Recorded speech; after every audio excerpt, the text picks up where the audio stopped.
मुझे तो प्रज्ञा केंद्र संचालन हेतु रूम ही नहीं दिया गया। और जो लेने वाले जो सीएससी चला रहे वो भी गोरा है, यानी जातिवाद यहाँ पर काट खेला जा रहा है। बिल्कुल ये हो सकता है। संजय गौरा, मैं भी बोल सकता हूँ कि मेरे सुनने में आ रहा है कि जो ऑपरेटर किया गया वो गोरा है ना।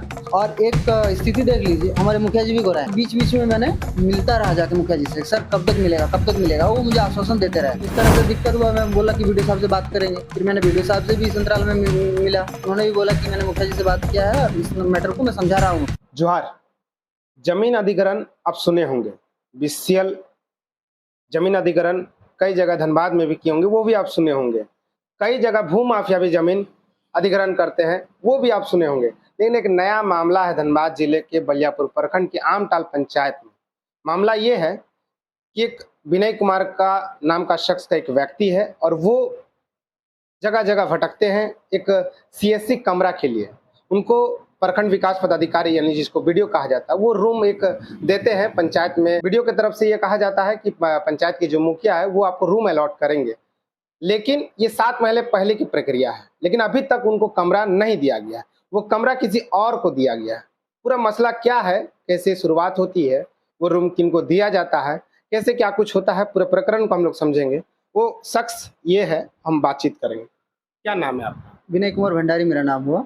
क्या मामला आपका? मामला देखिए, मामला है कि पंचायत भवन में आपको एक कमरा देने वाला है, वो अलॉट किसी और के नाम पे हो जाता है, क्या मामला? देखिए, हम जो प्रज्ञा केंद्र है बहुत सालों से कर रहे हैं। मेरा यहाँ पे आमटल पंचायत में मेरा ही यहाँ पे प्रज्ञा केंद्र चलता है। और लॉकडाउन में जो है हमने बहुत फ्री सेवा भी किया है, कैंपेनिंग भी किया है, ठीक है। और साथ में जो डिस्ट्रीब्यूशन होता है, लॉकडाउन में तो सारे बैंक वगैरह बंद था, हमारे सीएससी से करीब करीब 3 लाख रुपए तक का ट्रांजैक्शन भी हुआ है, ठीक है। तो उसको देखते हुए और हमारा जो यहाँ पे मतलब लोगों का आना जाना बढ़ गया था और पूरा आमटल पंचायत का आता था, तो मैंने उस टाइम पे ही एक लेटर लिखा था सीएससी मैनेजर सारे ऑफिसर वगैरह को, जो ये लेटर है ना। इस लेटर में मैंने साफ साफ लिखा है कि मैंने क्या क्या किया है, ठीक है, अचीवमेंट सारा है। और उसको मैंने करके लिखा था कि मुझे एक रूम दिया जाए। तो सडनली क्या होता है ना कि उसके रिगार्डिंग एक सीएससी से ऑर्डिनेंस जिसको बोलते हैं उस तरह से पास भी होता है कि सारे प्रज्ञा केंद्र वालों को पंचायत ऑफिस में, नियर बाय पंचायत ऑफिस जिनका हो रहा है, उनमें एक रूम दिया जाएगा सुचारू रूप से प्रज्ञा केंद्र संचालन के लिए, ताकि लोगों को सेवा हो सके ठीक से। तो उसके रिगार्डिंग मेरा भी ऑर्डर आया, ठीक है। सीएससी मैनेजर जो हमारे सुनील कुमार सर है, उन्होंने भेजा था मुझे अलॉटमेंट ऑर्डर। देखिए अलॉटमेंट ऑर्डर का कॉपी है जिनमें वीडियो सर का साइन है ना। और इसमें लिस्ट में मेरा 21 पे विनय कुमार भंडारी नाम देख रहे होंगे सीएससी आईडी के साथ।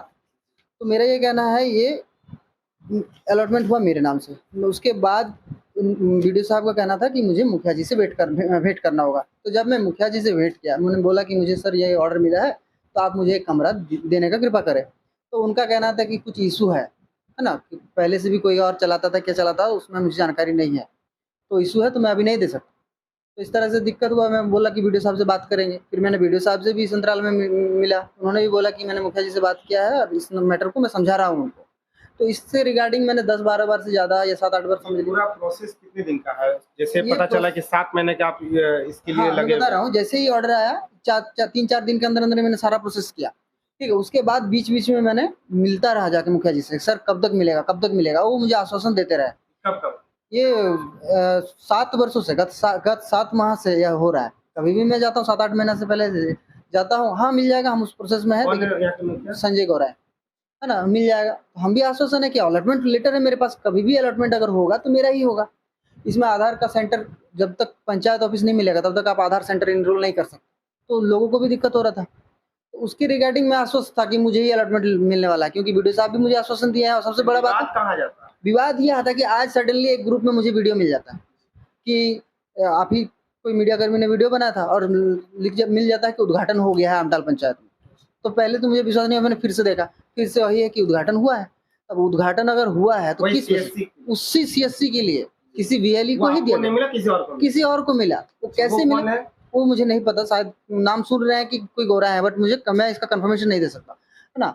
तो वो कैसे मिला, मेरा अब ये प्रश्न तो यहाँ ये बनता है कि जब मेरे पास लोग मौखिक पे विश्वास नहीं करते हैं, लिखित में विश्वास करते हैं। लिखित में जब मेरे पास अलॉटमेंट है तो किस आधार पे दूसरे को दिया गया, वो आधार भी तो बताना होगा। तो वो आधार क्या है वो मुझे समझ में नहीं आ रहा है कि कैसे दिया गया। कुछ पत्रकार कर्मी भी मुखिया जी से बात की, हमारी टीम भी बात की है मुखिया जी से, तो उनका कहना है कि आप पैसा ज्यादा लेते हैं, आपका जहाँ 5 रुपया दाम होता है आप 20 रुपया लेते हैं। कहीं पर सरकार की योजना चल रही थी वहां पर भी आप ज्यादा ले रहे थे, सीओ साहब आपको डांटे भी थे, कुछ इस तरह का मुखिया जी का जवाब आता ठीक है, नहीं उस मीटिंग में बीडीओ साहब खुद थे, ठीक है? और वो भी अगर मैं उस चीज़ को बताऊँ तो अभी वो लंबा इंटरव्यू चल जाएगा, ठीक है? उसमें भी देखिए क्या हुआ था कि मेरा अलॉटमेंट था, उसमें भी मुखिया जी और कौन-कौन मिल के उसमें क्या चल रहा है मुझे तो ये पता ही नहीं चल रहा है कि उसमें भी किसी और को अलॉटमेंट दिया गया। मैंने फिर मैनेजर से बात किया कि जब मैं यहाँ प्रज्ञा केंद्र चल रहा हूँ तो कोई और सरकार के द्वार पे कैसे आ रहा है? तो वहाँ पे भी इश्यू हुआ और उस इश्यू को लेके मेरे पास कोई आ ही नहीं रहा, दूसरे कोई सीएसपी से जा रहा है ना? क्यों जा रहा है? किस कारण से जा रहा मुखिया है? जी कह रहे हैं कि आप ज्यादा पैसा लेते हैं, इसलिए मेरा कैरेक्टर खराब ना हो इसलिए हम किसी और को दिए हाँ, हैं। ठीक है। देखिए रेट ज़्यादा का बात नहीं हो ही नहीं सकता, कहीं भी नहीं हो सकता।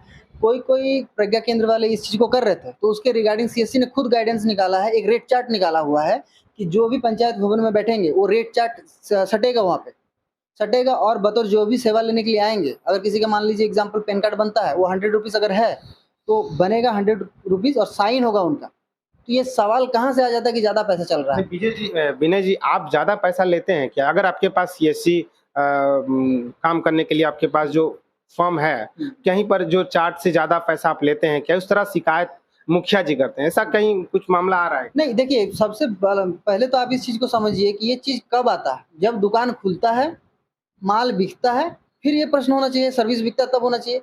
तो मुझे तो प्रज्ञा केंद्र संचालन हेतु रूम ही नहीं दिया गया है। तो ये प्रश्न उठ कैसे रहा है कि मैं ज़्यादा पैसा लेता हूँ? ठीक है, आप बोल पहले आपको दिया जाता है, आप अगर हाँ। पैसा लेते हैं, तो आपको हटा के ये किसी और को दिया हाँ, जाता है। और अगर ऐसा यही करना था उनको जो अभी किए हैं, तो हम मेरे ख्याल से ये बाद में और सुविधा हो जाता कि अगर मैं वहाँ जाता और ज़्यादा पैसा लेता, मेरा कैरेक्टर खराब होता, तो उनके पास तो भरपूर मौका मिलता कि मेरा छवि खराब करके तुरंत निकाल दीजिए वहाँ से लात मार के, है ना? तो इसका मतलब क्या हुआ? ये निराधार आरोप है कि नहीं है? अच्छा, वो व्यक्ति जो अभी जिनको मिला, अभी जिनको अलॉट किया गया, वो भी तो लंबे समय से प्रोसेस में लगे होंगे? नहीं, क्या मुझे उनका आपसे पहले से प्रोसेस में लगे होंगे, हो सकता है। देखिए नहीं, ये नहीं हो सकता क्योंकि मैंने जो ये लेटर आपको दिखाया है, ये दिखाया दिसंबर 9 2021 को ये मेल गया था। उसके बाद मुझे अलॉटमेंट आया है, तो हो सकता है मेबी कुछ भी हो सकता आपसे है। पहले से अगर वो अगर हो प्रोसेस सकता है डाले बट वो कहाँ का है? अलॉटमेंट लेटर भी तो मेरे से पहले का होगा। अगर मेरे से पहले किया तो अलॉटमेंट लेटर पहले से होगा। तो जैसे मैं आपको दिखा रहा हूँ मेरा अलॉटमेंट लेटर है, तो उनको भी दिखाना चाहिए। मुखिया की तरफ से रेट चार्ट को ना लेके अगर वो रिपोर्ट दिखाते कि नहीं जो विनय को दिया हुआ है, उससे पहले भी अलॉटमेंट जैसे हम लोग बात करते हैं तो वो कहते हैं कि पैसा का बात बताते हैं कि आप ज्यादा पैसा लेते हैं, आप कुछ लोग जाते हैं ग्रामीण जाते हैं तो आप पैसा ज्यादा लेते हैं, इस तरह उनका कहना है। देखिए, बोलने को बहुत कुछ बोल सकते हैं। मैं भी बोल सकता हूँ कि मैंने मेरे सुनने में आ रहा है कि जो ऑपरेटर को दिया गया वो गोरा है ना? और एक स्थिति देख लीजिए, हमारे मुखिया जी भी गोरा हैं। मतलब जातिवाद आरोप आप अब लगा रहे आप खुद समझ लीजिए मैं इसको क्या बोल सकता हूँ। तो आरोप मैं निराधार किसी पे लगाना नहीं चाहता। अब आप एक अच्छे पद पे बैठे हैं, हम लोग आशा करते हैं कि आप जो भी बोलेंगे हैं। आपकी बातों से लग रहा है कि वो गोराए हैं, जो देने वाले मुखिया जी है वो भी गोराए हैं और जो लेने वाले जो सीएससी चला रहे वो भी गोराए हैं, यानी जातिवाद यहाँ पर कार्ड खेला जा रहा है। बिल्कुल ये हो सकता है। आप खुद देखिए मेरे पास उसका तो स्पष्टीकरण मैं दे रहा हूँ ना कि मुझे सुनने में आ रहा है कि गोराए ऑपरेटर है और वो भी गोराए हैं। अब इसको क्या बोल देगा? अकस्मात बोल दे? इस मसले पर आप प्रखंड विकास पदाधिकारी से मिलेंगे? हाँ, हाँ, प्रखंड विकास पदाधिकारी से मैंने पहले मिला था। उन्होंने मुझे आश्वासन दिया था कि विनय जी आप निश्चिंत रहिए, आप ही को अलॉटमेंट मिलेगा, जबकि आपको मिल चुका है। मुझे उनका कहना था कि कहीं न कहीं मुखिया जी इस बात को समझ नहीं पा रहे मैटर को, तो मैं उनको समझाऊँगा। उनका ये था और आश्वासन दिए थे कि अभी भी अलॉटमेंट होगा, आप ही का होगा। तो अब तो आप देख रहे हैं स्थिति कैसे है और कुछ भी आरोप रेट ज़्यादा लगे। भी आज ही हुआ था, आज ही की डेट। हाँ, शायद आज ही हुआ है। मुझे आज ही वीडियो प्राप्त हुआ है। तो ये थे विनय जी, आमटाल पंचायत के रहने वाले हैं और ये एक सीएससी चलाते हैं। इनका मांग था कि हमारे पंचायत भवन आमटाल पंचायत भवन में एक इनको कमरा दिया जाए। मुखिया जी से ये लगातार गुहार लगा रहे थे, लेकिन जो पंचायत के मुखिया जी है वो किसी और को देते हैं, किसी गोराई के नाम पे। जैसे कहते हैं विनय जी जैसे कहते हैं कि दोनों गोराए हैं, मुखिया जी भी गोराए हैं और जो लेने वाले जो सीएससी चलाते हैं वो भी गोराए हैं, इसलिए उनको जाति को देखकर उनको दिया जाता है। बाकी ये जांच का विषय है, कब सबसे पहले प्रोसेस को डाले हैं ये जांच का विषय है। बाकी इस वीडियो को हम यही समाप्त करते हैं, मिलते हैं नेक्स्ट वीडियो में। धन्यवाद, जोहार।